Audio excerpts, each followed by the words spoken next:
Hello, and welcome to Penglis Online News.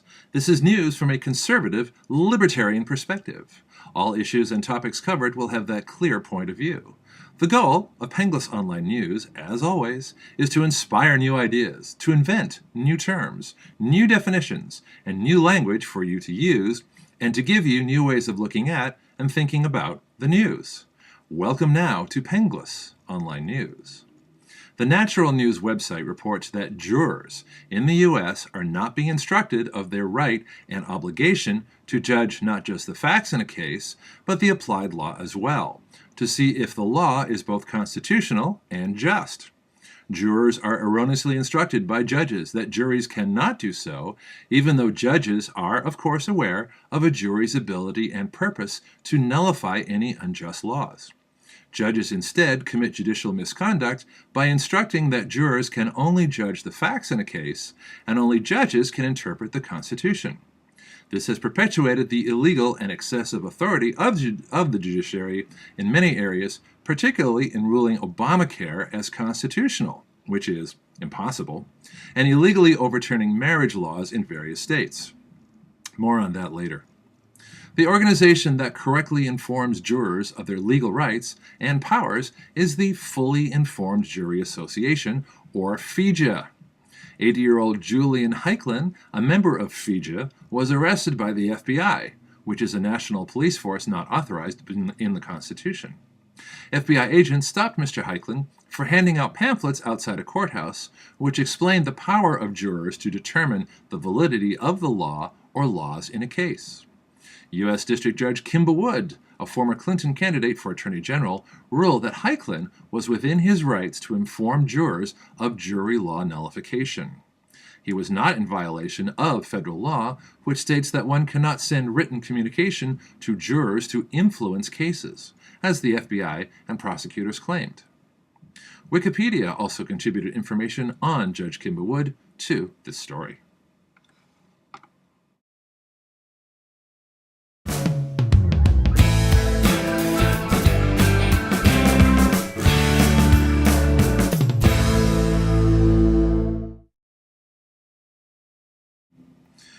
The 10th Amendment Center reports that the Oklahoma House has passed the Oklahoma Community Protection Act, which would, quote, prohibit any infringements or restrictions on private property rights without due process. It also voids any commitments made under Agenda 21, which is the United Nations global initiative which, under the misnomer of sustainability, is spreading like a cancer through local governments to violate personal property rights, to continue the erosion of state and local authority, and to bind the United States to international agreements contrary to the Constitution. HB 2805 now moves to the Oklahoma Senate. Hopefully, all states will take this action and use this law as model legislation so that the UN gets put back in their place and out of U.S. law, government, and people's backyards. It is a sad day in America when the Congress has to pass a law to require the president to obey the law, but that is where we are. The man who should be Speaker of the House, Representative Trey Gowdy of South Carolina, sponsored and spoke brilliantly to pass the Enforce the Law Act, which gives the House and Senate legal standing to sue the president should he, as he brags about doing regularly, fail to execute a duly ratified law. Currently, Congress has to prove a direct injury to get the legal standing in court to sue, and this can be very difficult. This act has become necessary because of all the ignored laws by the president and the new ones he has made up, especially in both Obamacare and allowing illegal aliens new ways to stay here illegally. The Enforce the Law Act passed the House by 233 votes to 181. Imagine voting against having the president obey the law. But that's what the Democrats did, except for only 5 House Democrats with honor and justice still in them. The Senate, who hasn't even passed a budget since President Obama was elected, will, of course, bury this bill and continue to protect the administration's scandalous and illegal behavior. The White House, predictably, has already declared that they will veto the bill that requires the president to obey the law, so he won't have to be challenged in court for not obeying the law. and he will, most likely, continue not obeying the laws he swore to uphold because neither the oath of office nor the Constitution have any significance or limit on this president, and impeachment is long overdue. Human events contributed to this story.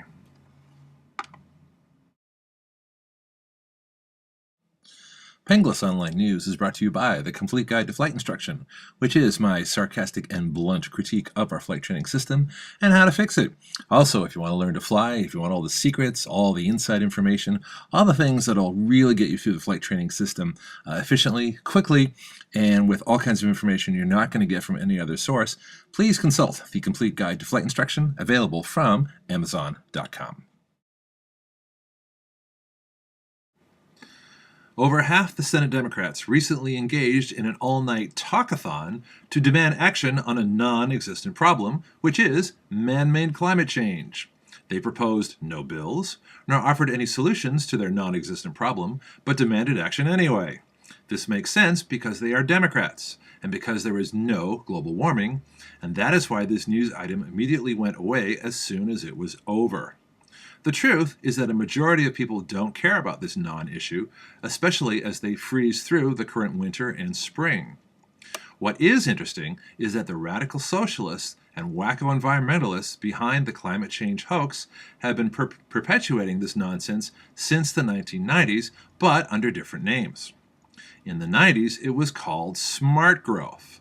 This ambitious plan from urban planners all the way up to the EPA, another agency not authorized by the Constitution, called for small, managed communities where people would live, work, shop, and be enslaved as on a plantation, with strict rules on how much energy could be used and how they could live, and where cars, travel, single-family homes, and anything related to freedom and independence would be done away with. That didn't catch on. So in the 2000s, the campaign switched names to global warming.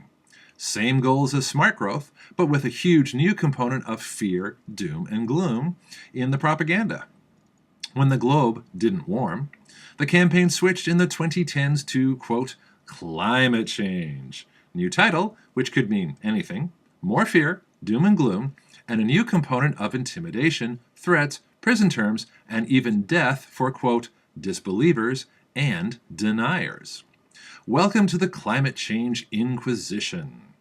An assistant professor, not even a full professor, named Lawrence Torcello of the Rochester Institute for Technology published a 900-word essay calling for prison for criminal negligence and campaign funding misinformation for climate change deniers, people that we call realists. It gets worse. Richard Parncut, an Australian professor at the University of Graz, Austria, whose expertise is on the psychology of music, not meteorology, wrote a piece on October 12th of 2012 where he suggests that the death penalty is appropriate for influential global warming deniers. Since the publication of this essay and the ensuing controversy, he has since recanted. But we all know how he and other radical socialists like him really feel. One of the first to be imprisoned, or worse, by the climate fascists could be Greenpeace co-founder Dr. Patrick Moore, who has a PhD in ecology, a relevant field, and who declared recently in testimony before Congress, responding to the United Nations panel on climate change, that, quote, there is no scientific proof that human emissions of carbon dioxide are the dominant cause of the minor warming of the Earth's atmosphere over the past 100 years, unquote. So there. My words. So there.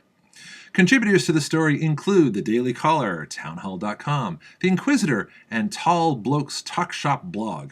Oh, by the way, that view in the background, it was taken by me while in Alaska in the summertime.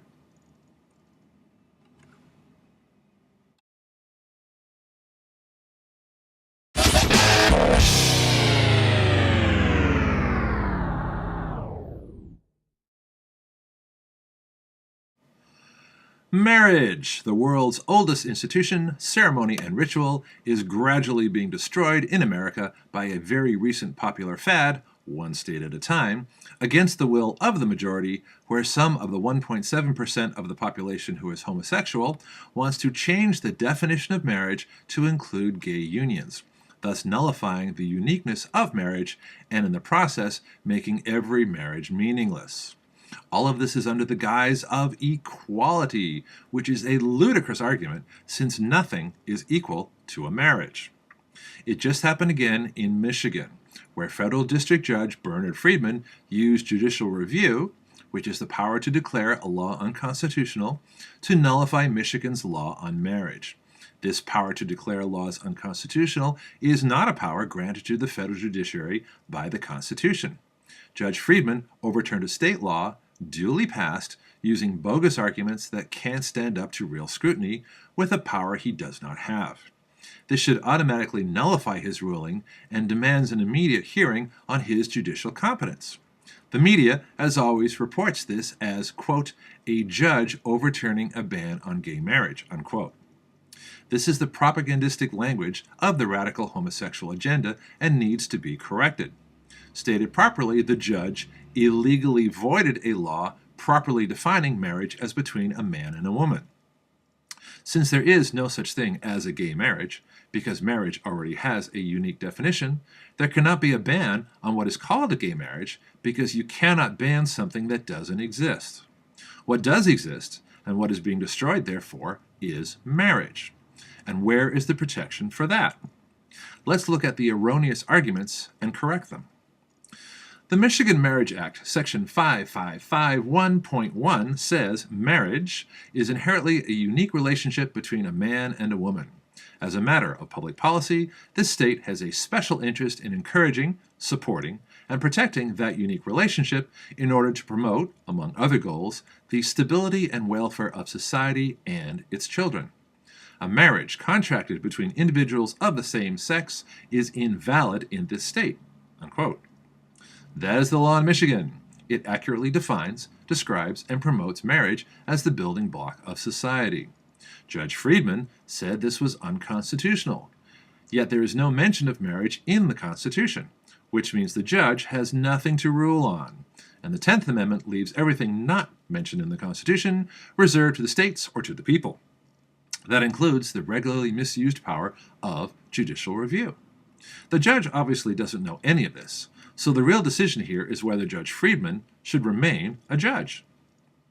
The state of Michigan made a strategy mistake in trying to argue that the lesbian plaintiff couple trying to adopt each other's children and all same-sex couples are unfit to raise children.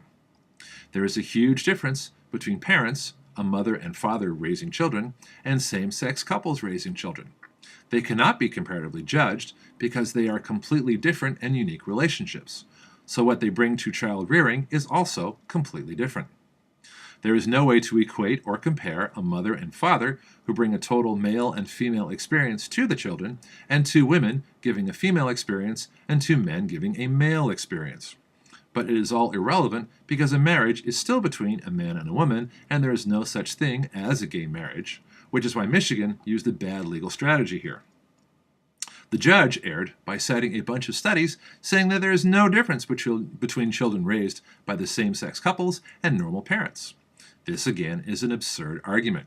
Unless science has found a way to quantify exactly what a father brings to sons and daughters individually, and what a mother brings to sons and daughters individually also, and what is lost by losing either the mother or father in a same-sex couple. The other thing that can't be measured is how, as adults, children raised by same-sex couples will behave and act in their own relationships and with their own children. How can a boy who has never had a father to model be a father himself? There are countless studies on how the lack of fathers in the black community has been devastating. How then can two mothers, which is basically like having a single mother, be as good as a normal two-parent family? Yet Judge Friedman thinks he has all the answers, all the conclusions, and ruled on that basis, which again is no ruling at all. The real question is why are any of the states where judges have usurped an extrajudicial power have gone along with these bogus rulings and not simply ignored them as if they don't exist? Since federal judges have no authority over marriage, which is a state power, these rulings are just words on paper and carry no legal authority unless the states hand over their legitimate power to out-of-control federal judges, which is what is happening all over the country. Sources for this story include MSN News, the Stranger website, the U.S. Constitution, and the Washtenaw County website of Michigan Laws.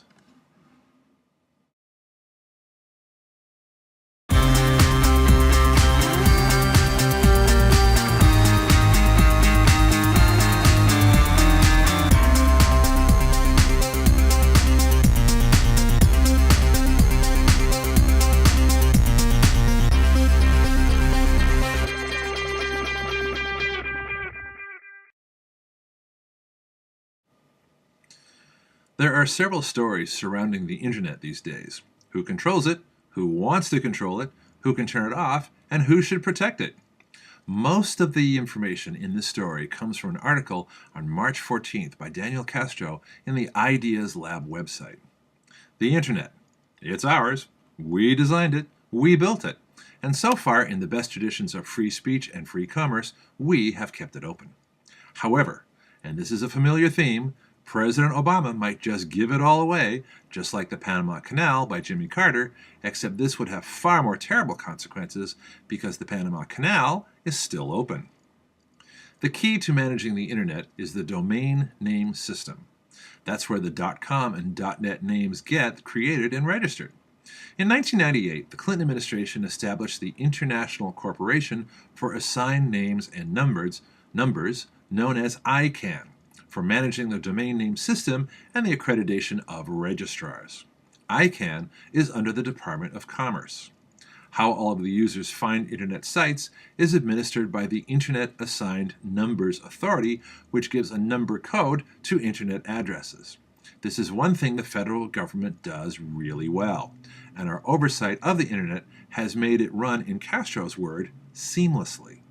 So, in one huge disconnect, why would the Obama administration want to give all this up? U.S. government oversight has maintained the security, stability, and openness of the internet. This has assured all the businesses and consumers who use the internet that it will be governed in a fair, open, and transparent way, including the $1.5 trillion in internet commerce every year. However, governments always want more power and control, and some of those governments, particularly Russia and China, may want to censor online content outside their borders. Brazil, Russia, India, and China, the BRIC nations, have called for the U.S. to give up all control over ICANN so that an international or global organization can run the internet. Since the president is such a globalist with no faith in the United States, it is entirely possible and plausible that the president would give up the best of what we do and push the worst of what he does back on the United States. The international pressure to globalize management of the internet would easily be resisted by any president who values free speech and open commerce on those grounds. The pretense for demanding we give up our management of the internet are the revelations from Edward Snowden of NSA surveillance and spying. However, the NSA is completely separate from the Department of Commerce, so there is no connection from the NSA to how the internet is governed. Unfortunately, as feared, the Obama administration will hand over control of the internet in 2015 when the current contract with ICANN expires, unless something changes. Lawrence Strickling of the Commerce Department made the announcement, but also said that, quote, an independent international oversight authority must be established so as to earn the trust of the world. Again, the globalist view over U.S. citizens' interests. So, who wants the internet? The European Union thinks the European Union should have a share of control. They want a multi-stakeholder model with lots of governments, companies, civil societies, and others having a hand in the internet management. And we all know how unified and smoothly operating the European Union model has worked out. What the EU doesn't want is the United Nations to take over the internet. The United Nations, of course, does want to take over. The 193 UN member countries are meeting at the UN Conference of Telecommunications to update the International Telecom Treaty, which created the International Telecommunications Union in the 1980s to regulate telephone service. And the UN might propose that the treaty include control of the internet. Fortunately, the House passed a Senate resolution by a vote of 397 to 0, calling on our government to oppose United Nations control of the internet through the International Telecommunications Union. As reported earlier, however, the president has no problem refusing to enforce U.S. law. In his final warning, Daniel Castro of the Information Technology and Innovation Foundation says, without U.S. oversight, the web might not hold together as a single entity. The world would be faced with a splintered internet that would stifle innovation, commerce, and the free flow and diversity of ideas that are the bedrock tenets of the world's biggest economic engine. It is too important to get wrong. If the Obama administration gives away its oversight of the internet, it will be gone forever. Let's hope someone in authority in the Obama administration is listening. Sources for this story include the Ideas Lab, The Hill, UPI, and the Wall Street Journal.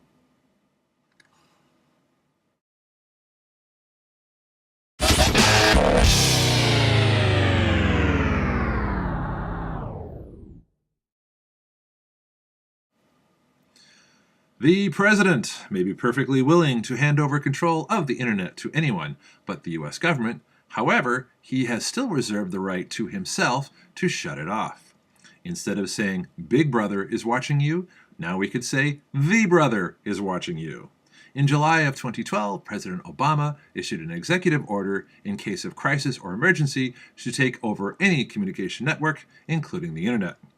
Section 5.2 of this executive order says, the Secretary of Homeland Security, these are the folks who have ordered billions of rounds of ammunition, the Secretary of DHS shall satisfy priority communications requirements through the use of commercial, government, and privately owned communications resources when appropriate. Which means the administration reserves the right to do whatever it wants with commercial and private networks in an emergency or crisis. One wonders what exactly would constitute an emergency, given the current list of unresolved administration scandals and the associated cover-ups. This ability to shut the internet is an addition to the Communications Act of 1934, which gives the administration the power to suspend or amend the rules and regulations applicable to basically any form of communication. This piggybacks on the state of emergency declared by President Roosevelt in 1933, which we are still living under because it has never been rescinded. The first presidential executive order was issued by President Lincoln in 1861 after the Confederate state representatives walked out of Congress and there was no longer a quorum. Some would argue we have been under presidential executive orders rather than constitutional law ever since, but that analysis is for another newscast. Sources for this report include the Senate Report on War and Emergency Powers Acts and an article written by Sebastian Anthony on the Extreme Tech website in 2012. That's it for this edition of Penglis Online News. We at Penglis Online News thank you for watching and encourage you to join us again for our next broadcast of news from a conservative, libertarian perspective. Please feel free to share this report and subscribe to my YouTube channel. This is Greg Penglis of Penglis Online News. Good day.